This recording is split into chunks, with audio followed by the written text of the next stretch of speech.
រៀបសួរពុកម៉ែបងប្អូនដែលជាប្រិមិត្តដែលតែងតែតាមដាននៅ Channel YouTube IT Soon ក៏ដូចជា Facebook Page របស់ IT Soon ទាំងអស់គ្នាថ្ងៃនេះយើងនឹងបន្តមេរៀន node.js របស់យើងទៀតទាក់ទងទៅនឹង routing យើងធ្វើការបង្កើត routing នៅក្នុង native ហ្មង native ផង node ពីដើមតែមកខ្ញុំអត់ចាប់ផ្ដើមភ្លាមយើងទៅប្រើ framework ភ្លាមឯងយើងគ្រាន់តែបង្កើត function មួយដើម្បីធ្វើជា routing នៅក្នុង node ឯងអញ្ចឹងវីដេអូមុនខ្ញុំបានបង្ហាញអំពីការ render HTML បើសិនជាអ្នកទាំងអស់គ្នាមិនបានមើលទេអ្នកអាចចូលទៅមើលបាននៅវីដេអូមកខាងពេលយូរយើងចូលទៅមើលទាំងអស់គ្នាអញ្ចឹងនេះខ្ញុំប្រើ call package មួយឈ្មោះថា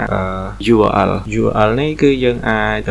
ចាប់យក URL request path មកបានអញ្ចឹងខ្ញុំនឹងចាប់យក URL request path មកតាំងប្រកាស variable មួយថា path ចឹងទៅ path មកនឹង URL person URL.person ហើយ request ខ្ញុំយក request function ខ្ញុំមក request no con request អីណា import library ណាមកនេះ request parameter យើង request.url ប៉ុន្តែខ្ញុំយក path name ខ្ញុំជាងយើងបាន URL ដែលយើង request មកជាឈ្មោះ path ហ្នឹងមានន័យថាយើងបានជា slash ឬក៏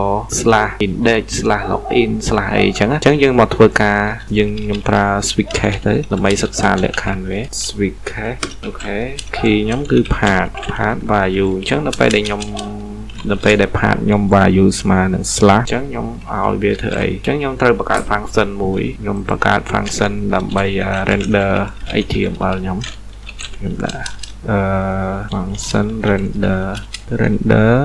HTML ចឹងទៅឈ្មោះ function ខ្ញុំ HTML ស្មើនឹងអានេះខ្ញុំសេលក្ខណៈជា ES6 ខ្ញុំដាក់ request path parameter 2គឺ path ហើយនឹង response ES អញ្ចឹងខ្ញុំទៅ copy example ពីមេរៀនចាស់ខ្ញុំមកនេះអាកន្លែង read file system អីហ្នឹង copy យកហ្នឹងមកវីដេអូមុន path ទៅ format document មួយអូខេអញ្ចឹងកន្លែងនេះខ្ញុំដូរទៅជា path វិញ response ដាក់ត្រូវចាស់មកវាទៅអញ្ចឹង function យើងសេចេះទៅ ES6 ស្រួលយើងសេជា arrow function ដែរអូខេអញ្ចឹងដល់ពេលដែលខ្ញុំ select បាន case នេះពេលដែល case path ខ្ញុំស្មើនឹង backslash ចេះខ្ញុំនឹងធ្វើការ render អញ្ចឹងខ្ញុំហៅ function របស់ខ្ញុំ render លុប pass ស្អីពីកន្លែងហ្នឹងហើយ render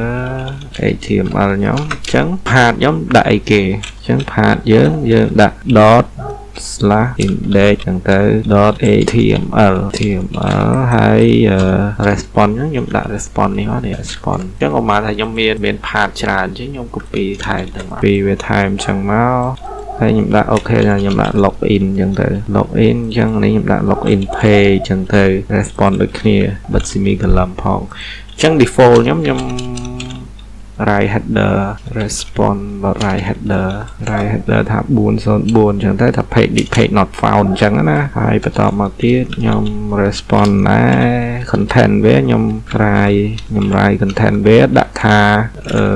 routing ខ្ញុំដាក់ថា routing not found អញ្ចឹងទៅ routing not found ហើយខ្ញុំ response.n អញ្ចឹងទៅអូខេrequest មករហូតអូខេយើងត្រូវហៅ file system មកមួយទៀតនេះ fs នេះ file system យើង page not found អូខេអញ្ចឹងយើងបាន module មួយប៉ុណ្ណឹងអញ្ចឹងយើងត្រូវហៅ module នេះខ្ញុំ export module ខ្ញុំប៉ុណ្ណឹងអញ្ចឹងខ្ញុំត្រូវហៅ module ហ្នឹងមកកាន់ server អញ្ចឹងអានេះខ្ញុំត្រូវទី1យើងត្រូវimport module មួយទៀតគឺ http អញ្ចឹងណាដើម្បីបើក server របស់យើងអញ្ចឹងអានេះខ្ញុំ import app របស់ខ្ញុំ require app ដែលខ្ញុំ module app ខ្ញុំ save ហើយបន្តមកទៀតយើងប្រើ http create server មក create server យើងហៅ function របស់ app យើង .handle request នេះហើយដាក់វានៅលើ port 8000 អញ្ចឹងដែរយើងដាក់ port អី port ទៅកុំឲ្យតែជាន់ជាមួយគេ81ចេះក៏បានអូខេអញ្ចឹងយើងrun បើក service យើង run app យើងអញ្ចឹងដើម្បី run យើង run node server អញ្ចឹងមក file app យើង server.js អញ្ចឹងមកnode server.js អូខេដល់ហើយអញ្ចឹងយើងមកបើក port យើង81មកអូខេយើងដល់នេះ hello index page អញ្ចឹងយើងសាក login មក login អូខេ page not found នេះដោយសារមូលហេតុអីដោយសារនៅក្នុង directory យើងនេះអត់មាន page.login អញ្ចឹងខ្ញុំបង្កើត login.html HTML ចឹងទៅយើងដាក់ HTML file ចឹងមកអានេះខ្ញុំដាក់ login ចឹងទៅថ្ងៃនេះយើងដាក់ h file hello login page អូខេទៅ refresh មក page នេះមកចំ h file ទូច h អីគេ h1 h file ទូចចឹងដាក់ h1 ធំមើលច្បាស់ save reload អញ្ចឹងខ្ញុំដាក់អីផ្សេងហ្នឹងវាដាក់ routing not found វាចូលលក្ខខណ្ឌយើងនេះលក្ខខណ្ឌ default យើងអញ្ចឹងអានេះដើម្បីយើងទៅ path នេះយើងប្រើទៅ path នេះគឺវាទៅ render HTML page នេះមកអញ្ចឹង routing មានប៉ុណ្ណឹងសម្រាប់ node.js អានេះគឺជា native យើងសរសេរ function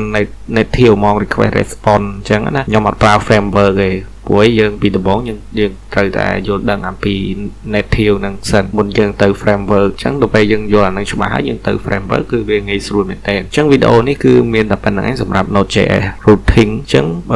បើមានចម្ងល់អីអាច comment នៅក្រោមវីដេអូបានបើសិនជាមានកំហុសឆ្គងអីគឺសូមអធិស្ឋានផងអញ្ចឹងអរគុណសម្រាប់ការតាមដានទស្សនាវីដេអូពីដើមរហូតដល់ចប់ជួបគ្នានៅក្នុងវីដេអូក្រោយ